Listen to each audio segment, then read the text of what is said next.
The crystal chandelier cast dancing shadows across the marble floor as Serena Williams Bennett adjusted her modest black dress one final time. 7 months pregnant, she felt the familiar flutter of her daughter moving restlessly in her womb, as if sensing her mother's anxiety.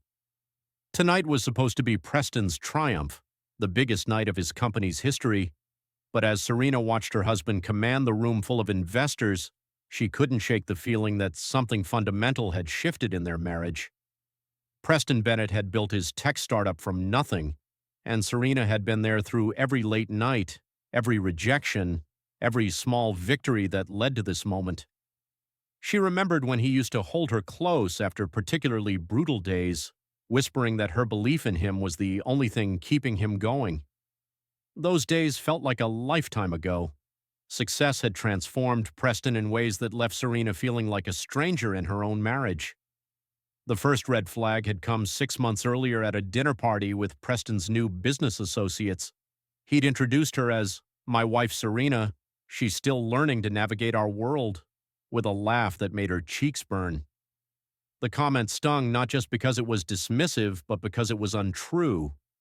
Serena had been navigating elite circles her entire life. She simply chose to do so quietly.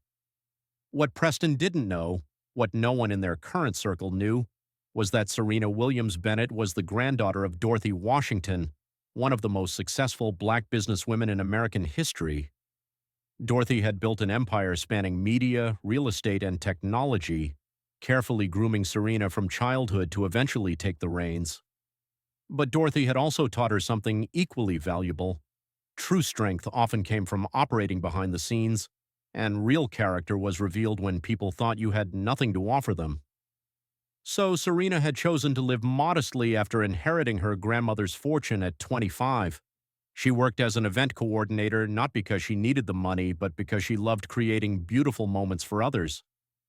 She met Preston at a small business conference where he was desperately trying to find investors for his fledgling company. She fell in love with his passion, his determination, and what she thought was his genuine character. Now, watching him laugh with Isabella Cross and her circle of elite investors, Serena wondered if she'd been naive. Isabella was a sharp-faced woman with calculating eyes who'd made her fortune by acquiring struggling businesses and stripping them for parts. She wore her cruelty like expensive jewelry, and tonight she seemed particularly focused on finding weakness to exploit. "Serena, darling," Isabella's voice cut through the ambient conversation like a blade. "How thoughtful of you to help coordinate tonight's event. Though I have to ask," she gestured dismissively at Serena's dress, "did you shop at one of those discount chains? I mean, I suppose everyone has budget constraints." The room around them fell silent. Serena felt every eye in the vicinity turn toward her, waiting to see how she'd respond to such obvious social cruelty. Her hand instinctively moved to her belly, a protective gesture that had become second nature. She looked toward Preston, hoping for support, for the man she'd married to step forward and defend his wife. Instead, Preston laughed. Actually laughed. "Oh, Isabella, you have to understand. Serena comes from very different circumstances than us. She's still adjusting to having access to finer things. I keep telling her she doesn't need to work anymore, that I make enough for both of us now. But old habits, you know?" The words hit Serena like physical blows.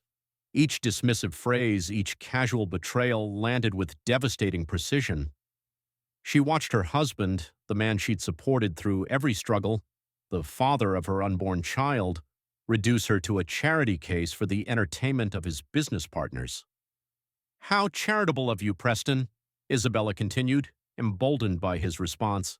"Though perhaps Serena would be more comfortable helping in the kitchen. I'm sure the catering staff could use someone who understands working with her hands." The other investors chuckled, the sound rippling through the group like poison. Serena stood there surrounded by people who saw her as nothing more than an amusing diversion, while her husband nodded along with their cruelty. She thought about the baby growing inside her, about what kind of world she was bringing her daughter into, about what lessons this child would learn about respect and dignity. But then something shifted inside Serena. The hurt and humiliation crystallized into something else, a cold, clear certainty. These people wanted to see her as small, as powerless, as someone whose only value came from Preston's tolerance of her presence. They had no idea who they were really dealing with. "You're absolutely right, Isabella," Serena said quietly, her voice cutting through the renewed chatter with surprising authority. "I do understand working with my hands. I also understand the value of honest work, of building something meaningful, of treating people with dignity regardless of their circumstances." She walked slowly toward the front of the room, her presence somehow commanding attention despite her modest appearance. The conversations gradually died away as people turned to watch this pregnant woman who'd been dismissed and mocked just moments before. "I'd like to thank everyone for celebrating my husband's achievement tonight," Serena continued, her voice carrying clearly through the suddenly silent room. "Preston has worked incredibly hard to build his company, and I'm proud of what he's accomplished. I know how difficult it is to create something from nothing, to persevere through rejection and doubt." She paused, her eyes finding Preston's across the room. He looked confused, perhaps beginning to sense that something had shifted, that his quiet wife was no longer playing the role he'd assigned to her. "I also know," Serena said, reaching into her small purse and withdrawing an elegant business card, "what it means to stay humble, to remember where you came from, and to treat others with the respect they deserve." She turned to Isabella, extending the card with a serene smile. "Isabella, since you're so interested in my background, perhaps you'd like to know that you work for me." The silence that followed was deafening. Isabella's face went through a series of expressions: confusion, disbelief, and finally dawning horror as she read the card. Her hands began to shake. "Ladies and gentlemen," Serena announced to the room, "allow me to properly introduce myself. I am Serena Washington Bennett, primary shareholder and owner of Cross Industries, Washington Media Group, and Meridian Real Estate Holdings. Isabella Cross, whom many of you know, is the managing director of Cross Industries, one of my companies." The revelation hit the room like a shockwave. Conversations erupted as people pulled out phones, frantically Googling, confirming what seemed impossible. Preston stood frozen, his face cycling through emotions as the implications crashed over him.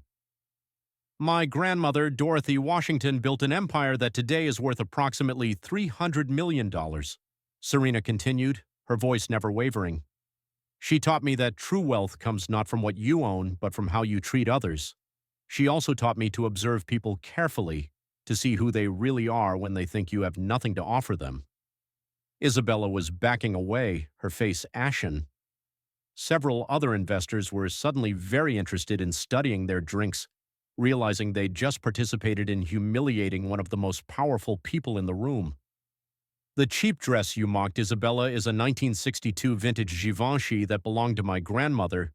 It's worth more than most people's cars, but more importantly, it represents a woman who faced far worse discrimination than anything I've experienced tonight, and who built something lasting despite it."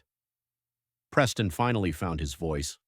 "Serena, I don't understand. Why didn't you tell me?" Serena turned to her husband, and for the first time that evening, her composure cracked slightly. "Because I fell in love with a man who valued hard work and integrity. I wanted to be loved for who I am, not what I own. I wanted us to build something together, as partners." Her voice grew stronger. "But somewhere along the way, you forgot that success without character is just wealth without worth." The room was silent except for the soft clink of crystal and the rustling of expensive fabric as people shifted uncomfortably. Serena looked around at the faces that had been so quick to dismiss her, so eager to participate in her humiliation. "I've spent the last 3 years quietly supporting several of the companies represented in this room," she said. "I've funded scholarships, supported small businesses, and yes, I've even provided anonymous backing for some of Preston's ventures. Not because I had to, but because I believed in investing in people and ideas that could make a difference." Isabella finally spoke, her voice barely above a whisper. "Ms. Washington, I had no idea. If I had known—" "If you had known, you would have treated me differently," Serena finished. "But that's exactly the point, isn't it?" Respect shouldn't be conditional on someone's net worth or social status. Kindness shouldn't be reserved for people who can benefit you. She turned back to Preston, who looked as though his world was crumbling around him. I came here tonight as your wife, proud of your accomplishments, excited to share this moment with you. I'm leaving as someone who finally understands her own worth. Preston stepped forward desperately. Serena, please, I can explain. There's nothing to explain, Preston. Your actions spoke clearly enough. She placed her hand on her belly again, a gesture that now seemed less protective and more powerful. Our daughter deserves to grow up seeing what it looks like when someone knows their value. She deserves a mother who won't accept being diminished and a father who understands that love means respect. The silence stretched as Serena gathered her purse and moved toward the exit. At the doorway, she turned back one final time. To those of you who joined in tonight's entertainment at my expense, I want you to remember something. The people you underestimate today might be the ones determining your future tomorrow. And Isabella, she looked directly at her employee, we'll discuss your future with Cross Industries on Monday morning.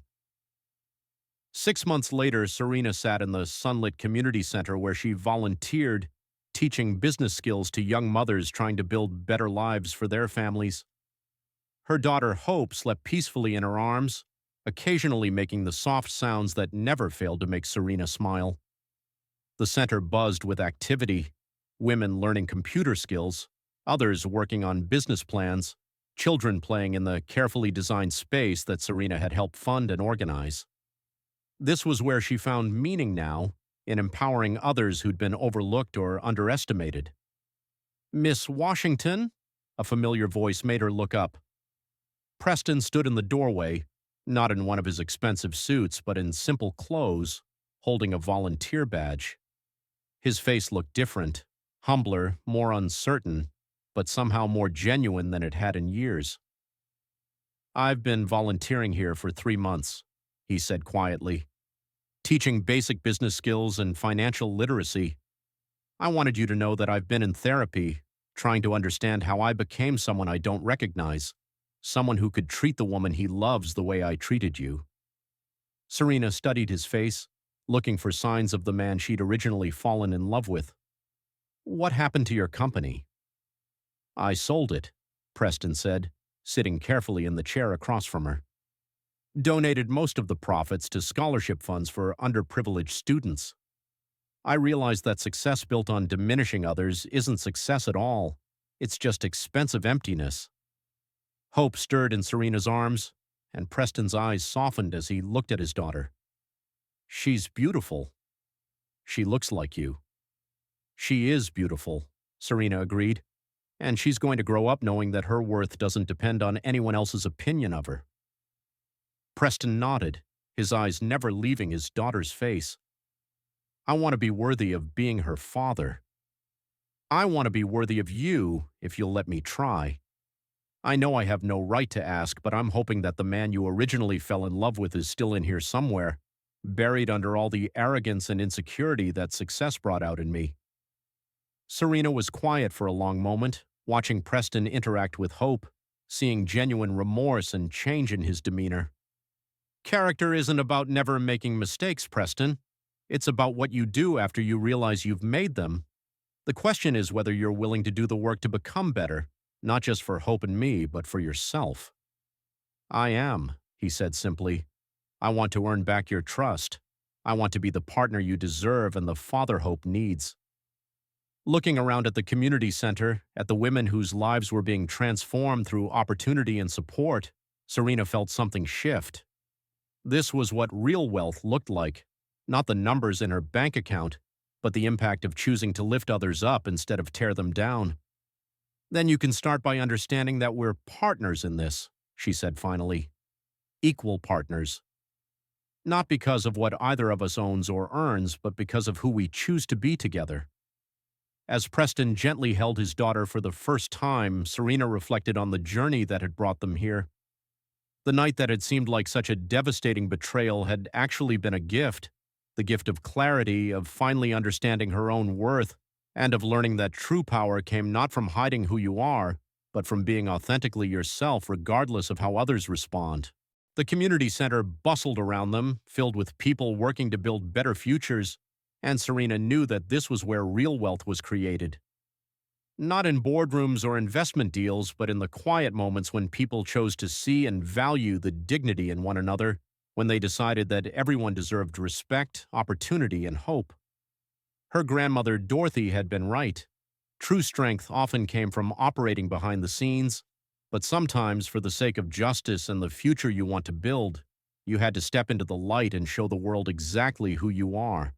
And sometimes, if you're very fortunate, that courage creates the space for others to find their way back to who they're meant to be too.